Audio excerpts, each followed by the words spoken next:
like it is the biggest bird I've ever seen. You see it? It's like a turkey. Okay. A black turkey. A Berkey.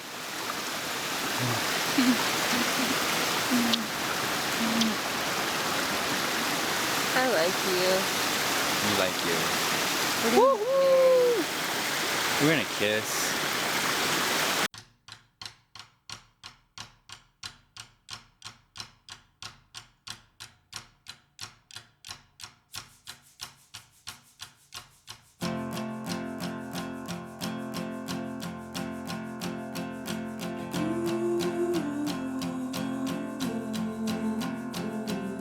Somewhere underneath the floorboard I will sweep my garden. Underneath the cupboard lives a mouse, and he discovered there was nothing there. Nothing there to discover. Falling from the sky, there are raindrops in my eyes, and my thoughts are digging in the backyard. My roots have grown, but I don't know where they are. I don't know where they are. I don't know where they are. My roots have grown, but I don't know where they are. Cats and dogs and rooster calls, telephones and payphone stalls. They take away the lonely days for now. They take away the lonely days for now. I met John in Provo at a rock climbing gym. We met through a mutual friend. Anyway, so she pulls up, like we got this quick interaction. I'm like going on a road trip, and she's like, hey, I just got back from a road trip, and I'm like, I need CDs, and she's like, I got CDs. So I gave him some of my lamest CDs. Like a Grizzly Bear, we had a Tegan and Sarah, and a Jonesy. That's all I had in my car, and I was kind of embarrassed, but he was attractive, and I wanted to make an impression. So you don't really do that with lame CDs, but... And I was like, wow, I think this could go somewhere, right? Judging her off her CDs, because I do that, of course. I took off, came back, and she was wanting her CDs because she was taking another road trip to California, so I needed my CDs back because I wasn't going to listen to them. I was like, do you really want these CDs that date like 6 years ago? But really, I just wanted to see them again. And she's like, yeah, she really wanted just to see me, right? But she was taking off, and I was at work, so it was a quick interaction. Like, we hugged twice. She hugged me twice. And I just went on my trip, and we started texting and calling each other at that point. And she took off, and that's where it began. And then while I was in California, we started Skyping. And we started texting and chatting and video chatting. We call it Gideo. Google Video, Gideo. You know when you start Skyping someone, you've reached another level. So LA in a wrap, man. I've never been to California other than getting my visa to go to France, but that was about it. I was planning on driving back to Utah by myself, and John asked who I was going with, and I said no one. He said, well, I should probably go with you. You need someone to drive with. And I was like, hey, I've never been. I'm coming out right now. And I said, that's crazy. You're in Utah. You can't come to California. But then an hour later, he bought his one-way ticket to Long Beach, California. And it was just like, literally just like magic from like the first second.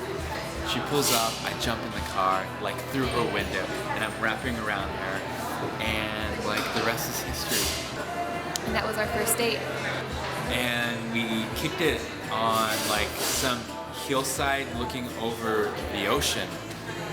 And of course we saw shooting stars and all that interaction going up in the atmosphere. But like what really mattered, what was like going on, like at that moment between Jessica and I, it was just like complete, like, it was just like natural from the get-go, you know? It's so hard to like put it into words, but it just happened and it was beautiful. And then the next day he was my date to a wedding, and I caught the bouquet. No way, you caught the bouquet? I caught the bouquet because he told me to catch. He said, "Catch it, babe. Catch it." And I did.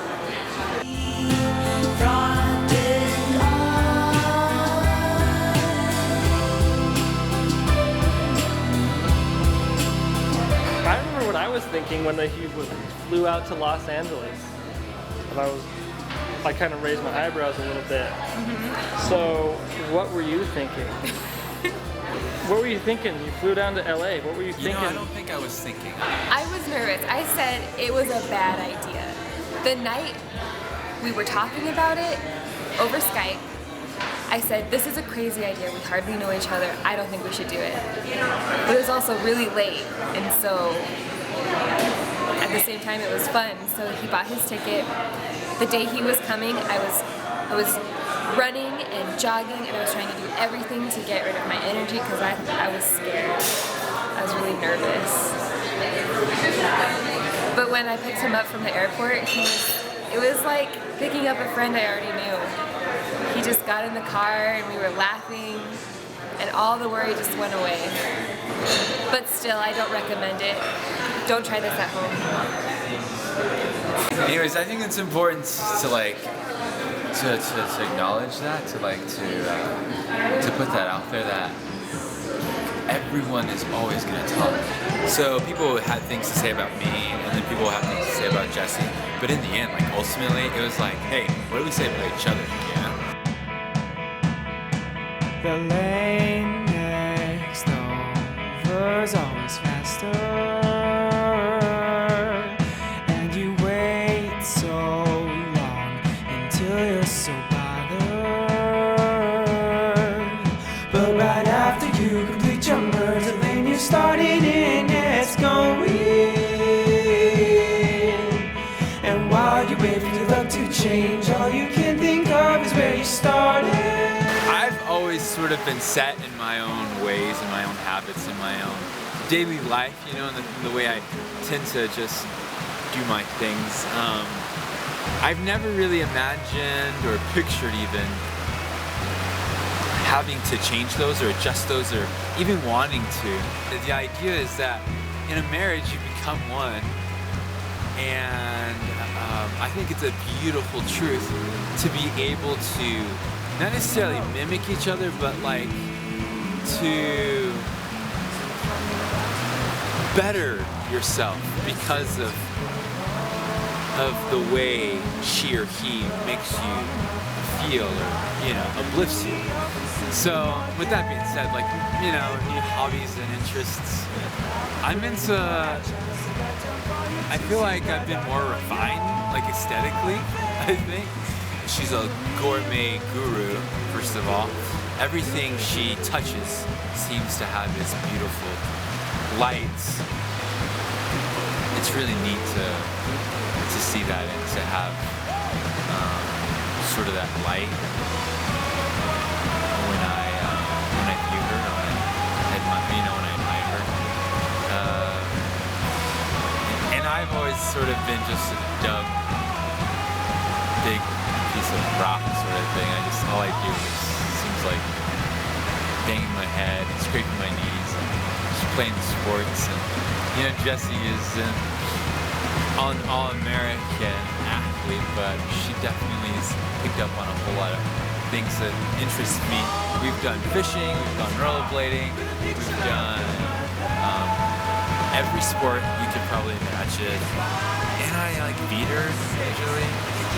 But you know, like she gives me a good match. It's fun. It's fun to be able to discover her world while introducing her to my own world. And ultimately, we want to create a world that is made up of both of us. When you start dating someone, you start dating them because you like the things they do and stuff. Uh-huh. And then you kind of want to do those things too. Finger painting.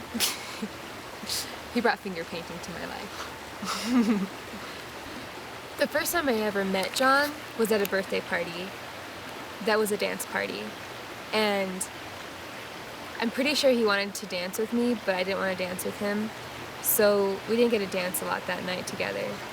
But later on, when we started dating, John took me to my first club in Provo. It's called the Madison. And we went on a Thursday night, and it was just us and 3 hip-hop dancers.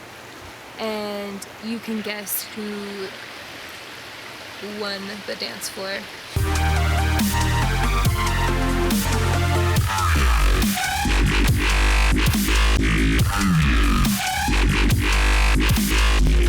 He's a great dancer.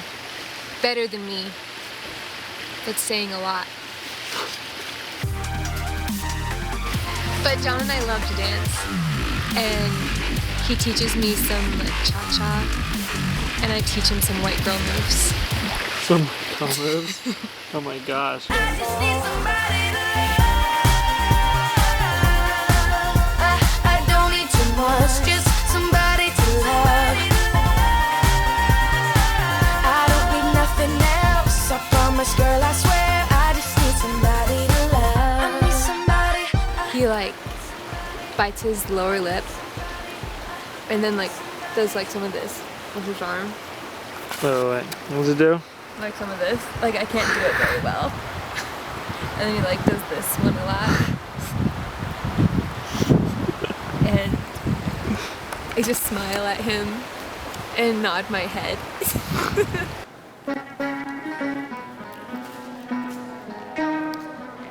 I'll be the church, you be the steeple. You be the king, I'll be the people. Well, I was feeling such a mess, I thought you'd leave me behind. Well, I was being such a wreck, I thought you'd treat me unkind. But you helped me change my mind. I'll be the sun, you be the shining. You be the clock, I'll be the timing. Well, I was feeling such a mess, I thought you'd leave me behind. So we were about to leave for Christmas break, and it was just pending on my mind and my heart. So one day out of the blue, it's a rainy day, and I just got out of work, and I just went to go look for a ring, and I found it. Out of all the rings I had looked at, because I'd been looking at a bunch, I found one that I thought would fit Jessica just perfectly. So as soon as I found the ring, I was like, I gotta propose. I gotta do this. I didn't suspect anything.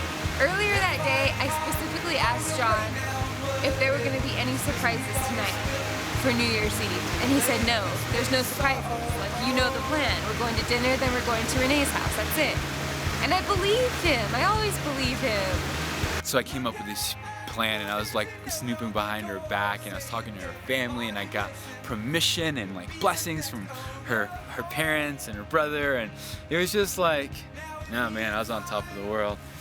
15 of my friends were there. There's a big group of us. And everyone was aware of what was gonna happen.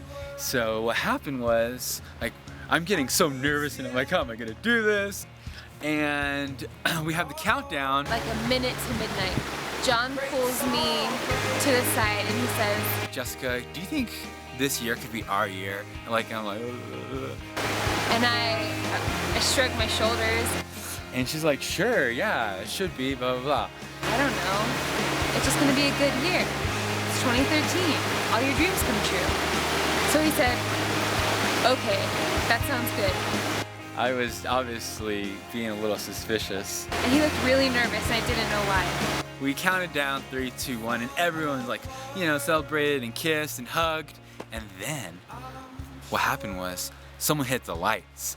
And then all of a sudden, everyone's down on their knees and they have these little electric candles. And Jessica was like, okay. And she started like kneeling down as in like, We're about to pray. And I guess I didn't get the memo that we were gonna pray for the new year. and she's like, are we praying or something? And I was like, Jessica, you have to come here to the middle with me. And it was just so sweet. And everyone's staring at me and I don't know why. And so John stands up and he grabs my hand and says, "You're not supposed to be kneeling, I'm supposed to be kneeling." So he kneels down and I say, No. no.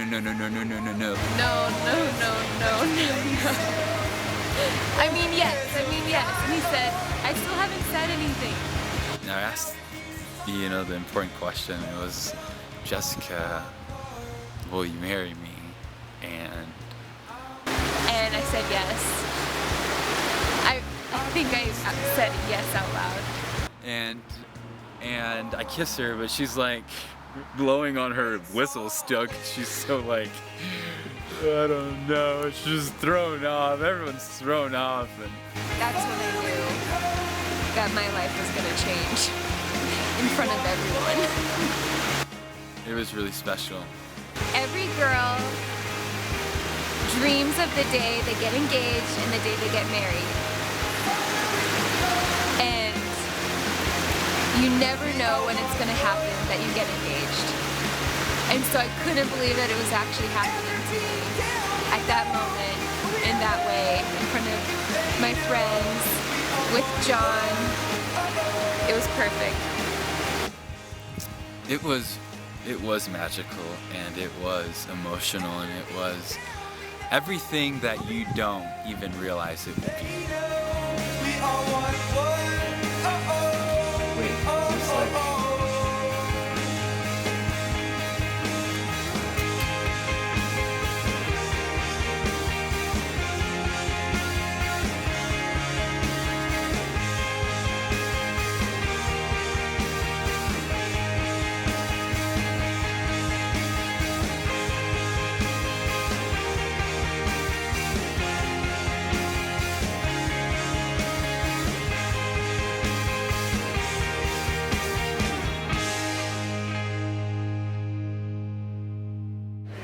Okay, John. Tell me about her. Do you want to know about Jessica? I want to know about Jessica, yeah. All right. So if your question is, well, I will tell you that this is a hard question to answer. I think Jessica. If it were up to Jessica could. If it were up to the world, right, and if everyone knew, I don't know. What do you want to know? That's sort of a vague question, though. You try to answer that.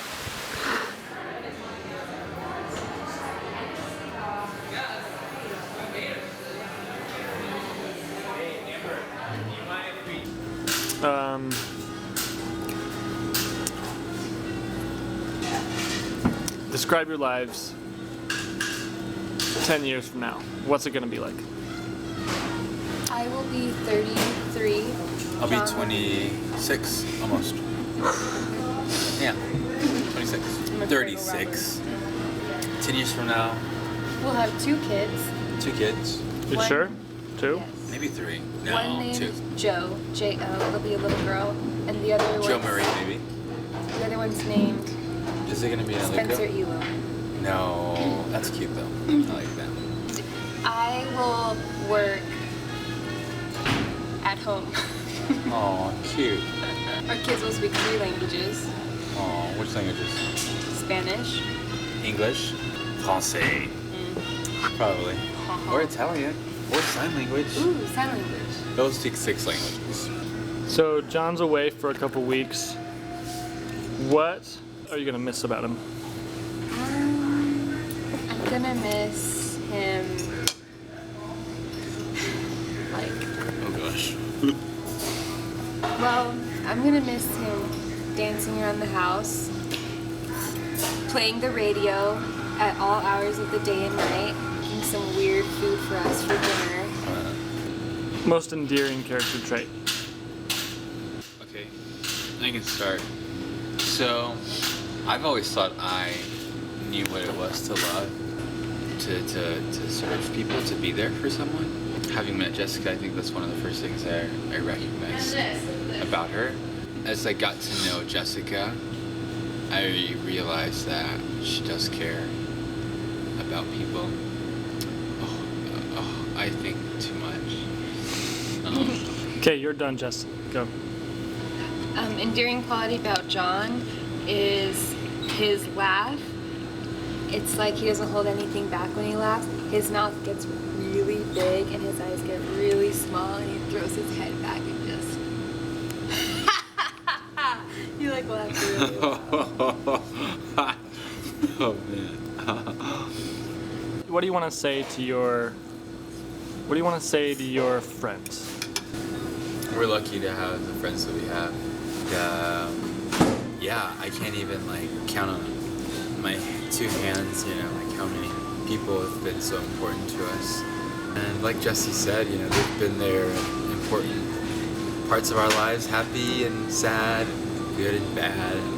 Thank you guys so much for helping me like get to this point where I feel like I could be ready for something like this. But for being there for Jess and I as well, because we couldn't have made it alone. Same question, I but like that question. about your family. I'm so happy to also extend my family and to be a part of your family and to have brothers. I've never had brothers. Thanks to Bunch family. I've always attributed like my life, happiness and joy to family values that I learned at home, being a part of my family. Now I get to extend that, or be able to be blessed with more love and support and beauty. Family, thank you for your love and support and for being along the ride and for trusting us and trusting John and for wanting to be a part of it and for being here today. And I love you a lot. And I love my new family. And I'm excited to have sisters. We've never had sisters before. I love you guys, and I thank you all for your support and for your love and for your wisdom and for trusting in us and having faith in us and allowing us to discover what love is all about. Amen.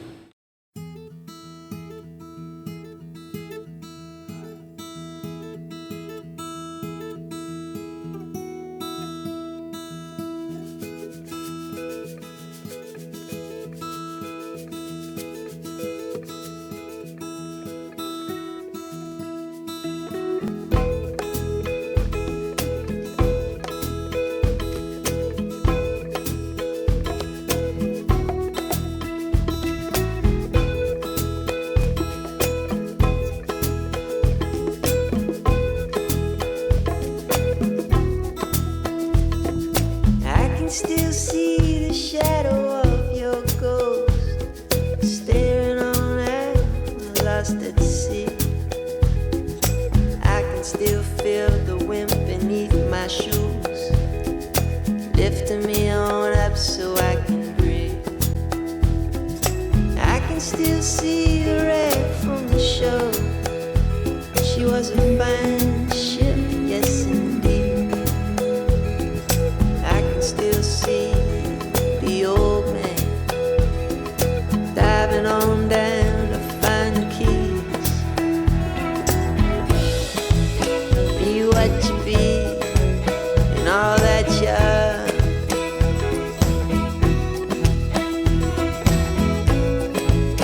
Be what you be and all that you are. Oh, be what you be